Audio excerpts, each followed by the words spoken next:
Hey, everybody, welcome back to Project Overflow. We are so excited to be here with you. We have been talking about the hit series from Netflix that appeared out of nowhere from Korea. You probably already know it yourself. It's called the Squid Game. Okay, if you haven't watched it, I think it's a very short series that is worthwhile to watch, not as entertainment, but of something that we can learn from. We have actually covered 3 episodes so far about the things that we have learned and discussed some of those points in relations to money and in relations to our current life.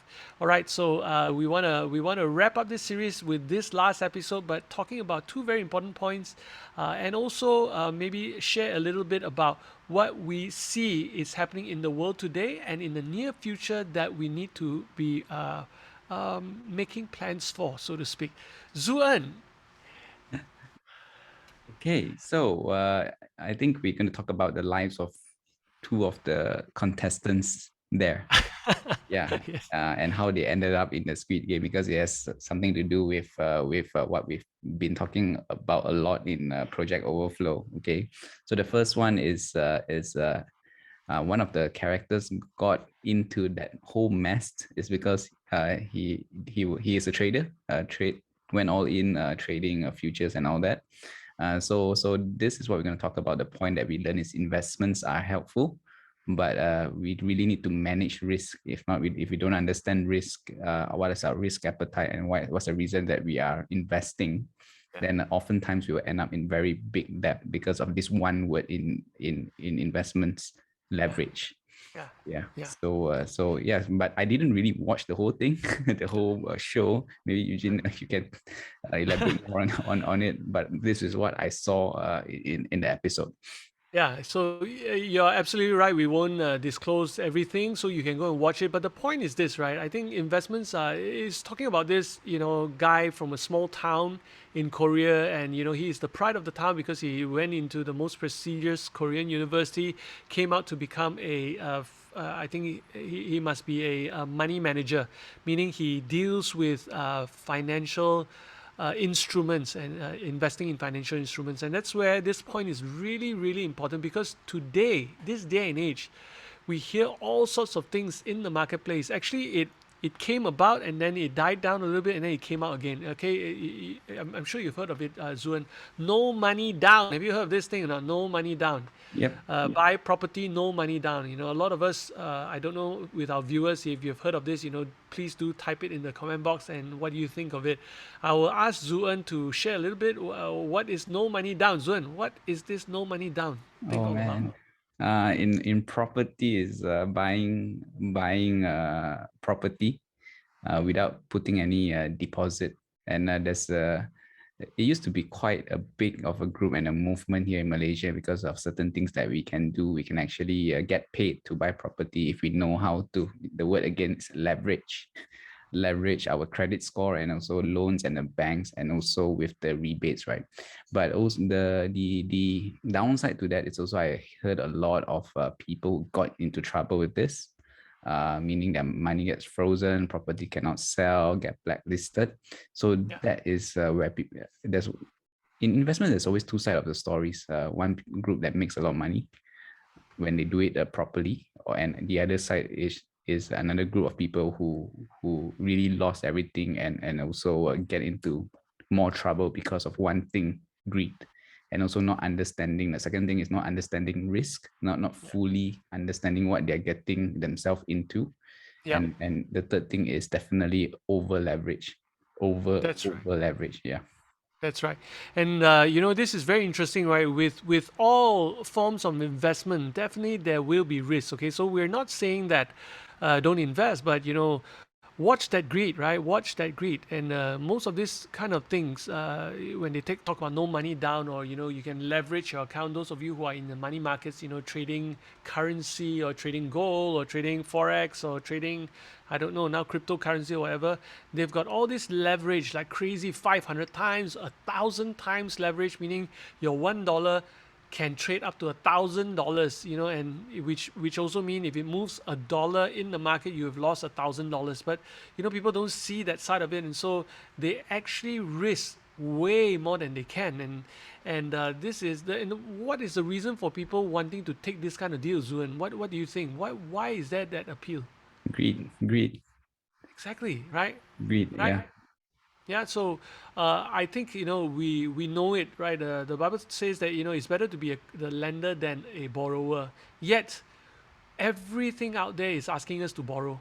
I've got more than averagely 2 to 3 calls a day from bank agents or whatever asking me to take loans these days, right? Because they say that loans are so cheap, and uh, and I think it's crazy. I think it's really, really crazy what's happening now, right? So, yeah. So for me, I think the risk in terms of investing there must be, but if you calculate it and you understand the risk, and if the risk is not great, if the risk is smaller, now this is what I want to say. If the risk is smaller than not doing anything, a lot of people think that if I don't invest, then I've got no risk. That's not true. Okay, because inflation is taking away what you've put into the bank account anyway. So if the risk involved is the same or lower than what you're losing by not doing anything, then I think you should go and do it. Okay, and that's my philosophy today. Okay, it's not my philosophy before. Lost a lot of money doing all this nonsense as well, and Zuen probably has got his own stories to tell as well. So if you have your stories, do tell us. Okay, and what do you think about the statement that I've just made about if the risk involved is lower or the same as not doing anything, then hey, you know, why not do it, right? And this is my point, and this is also one of the main uh, thought pattern of the game, right? And if we're not careful, these people are already in debt, right? And because they're in debt, they actually gamble away. They actually take a gamble, meaning, hey, what else? What else is there to lose? So they take a gamble with their life for money, okay, to make it back, okay. So that gamble, is it worth it? Because finally, Zuen and I believe uh, it's not worth it. Don't sell. I don't know where they heard of this saying. Don't sell your soul to the devil. Don't sell your soul to the devil because there is always an out. There is always an out, okay, and people will find a way out of it.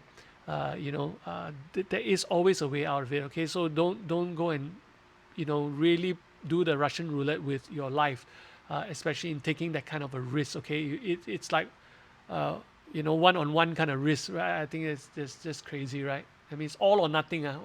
Cantonese we call it sai lang, right? You put your bet, you put your total amount into everything. I think that is not worth it because that risk is higher than anything else. You've still got loved ones, you still got family. Think about actually his folly, why he had to make that all in or nothing kind of bet was because he was losing a relationship, and that relationship was affected because he took the sum of money. He bought an insurance, then he took the money away, and therefore now they don't have any policy. What do you think about that, Zuen? We've mentioned this in the previous episode. Maybe you want to like to refresh us.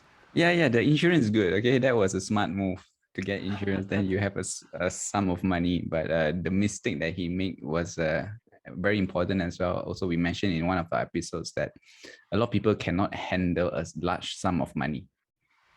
So that's where insurance planning is also important, or we call it insurance planning, or you put it in a will in a way how it's going to be dispersed. If not, that money is supposed to take care of you for your, or you leave it behind because you bought it to take care of the next generation of family, would easily be lost, and even or worse still, they take it and gamble it away. Yeah, That I mean, this is not just theory like what we watch in a game, but a lot of times, not just money, even businesses, right? Here, there's even where I stay here near the Mansara Jaya, a lot of good restaurant, family restaurant, or even stalls. The parents worked so hard and did so well. When hand down to the children, it's always this story, they can either women or gamble it away, then they have to sell off their business. yeah, So that is it's all comes down to the principle of stewarding money. And if yeah, you are not disciplined with money, and so we talk about, how do we make money our slaves instead of we being slave to money. So all this yeah. is in the previous episodes that we've talked about. Yeah. So I really, as you have spoken, very clearly in our past episodes about, financial planning and why insurance must be a main portion of it. And then when I saw in this show again, in the very first, actually no, it was in the episodes behind, and that really made me, uh, laugh and say, wow, how true is that? And a lot of us don't understand that that you can actually plan your insurance properly and don't have to take the standard package, okay, because that may not be what you need, right? And the second thing that you mentioned now, very interesting, was this, that um, people take their superannuation fund or their employee provident fund, we call it the EPF here, where they can take out portion of money and they take it out and they go and invest, and then actually they're actually gambling with it rather than investing. And so when they do that, then they actually lose even more. But there are also people that says that, hey, since the government can do it better, let the government do it. So I want you to, we're going to take another 1 minute or so. Want you to talk about that point. Would you do that? Just let the government do it for you. If you don't know how to do it and the government is giving you, I think about now 5 to 7% per annum, that's pretty good. That's pretty good. Might as well just leave it there. Unless, Okay. yeah, or a better advice is maybe you can take out a portion and learn how to make. Definitely 3% is easy because of our FD now, fixed deposit. But if you learn how to make those returns, you don't learn about money or how to manage risk, and even practicing this, right, how to make money work for you, then I would suggest then you rather just put it in the government, or if there's a very big amount and is enough to start a trust fund, that would be a better vehicle. So vehicle out there rather than leaving the money in your EPF, right, or your pension fund or whatnot. But this is just my own personal opinion. Different people handle money differently.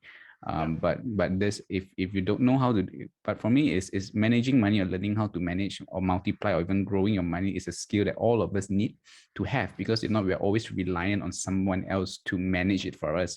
And if we outsource this to someone else to manage it for us, we definitely won't get as good returns compared to if we take that time to learn how to manage or multiply or grow it ourselves. And that is the main issue um, that most people have among my peers and people that I talk to. Everybody has this appetite for greed, right? Want to make more.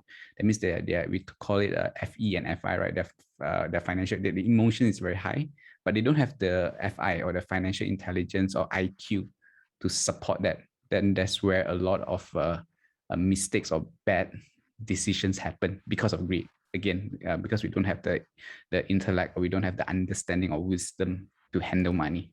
Yeah. Yeah.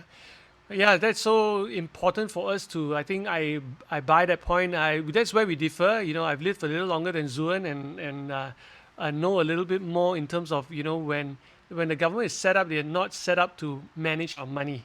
They're here to make sure that there's safety, there's security and all that. So for them to manage your money, I don't know whether the situation in the country or whether you're reading or whether you're aware, but it's not only in Malaysia, because it's happening in the US, whereby their debt, the government's debt in America anyway, is higher than their output or the GDP. Okay, so their ability to pay back is already below what they make. Okay, and so if you make less than what you need to pay back, what do you think will happen to you? So then where do you think those money go to? Okay, so that's something for us to really remember. Like what Zuan say, rather than putting in the hands of others, why don't you start to learn about it, right? So there are a lot of opportunities, there are a lot of free courses, a lot of universities are offering financial management courses and things like that, but you don't even have to go that far. Just talk to people who know a little bit more. When I talk about this, it's not about going to the forex or going to invest in things like that, but to learn step by step what it means to make 3%. 3% is 30 cents, not it's 3 cents to a dollar, not 30 cents to a dollar. How can you make 3 cents from putting a dollar out there? So that's it, right? So it's not 300%. If you can make 3 cents, you're on par with the government. If you can make 10 cents, you're already much better than the government. So take a portion out and start to look at ways that you can make 10 cents out of investing a dollar. All right, so this is something that we want to wrap this up with. Times are changing, and the life that we know it before may not go back to the same. So really take note of this show that come out so timely, that actually yearns to teach us more about ourselves and about our money. So if you haven't watched the series, do go and watch it. But if you have, then take a look at what we talked about, and maybe if you have got inputs, please put in the comment below. Don't forget to like and subscribe to our channel called Project Overflow, where we bring you our own take to where we are with money, and also how we deal with our money, and hopefully that will inspire you. We want to thank the people that are in the UK and all over the world that have come in and watch and like and things like that. Thank you so much, and continue to support us. And your like and your comments actually help more people to view the content that we have. All right, so until we see you again in the next episode, you do take care of yourself, and do put on your thinking cap of how you can now find a way to make 10 cents 10 cents out of every dollar. How can you do that? All right, so take care of yourself, and we'll see you in the next episode. Take care. God bless. Bye bye.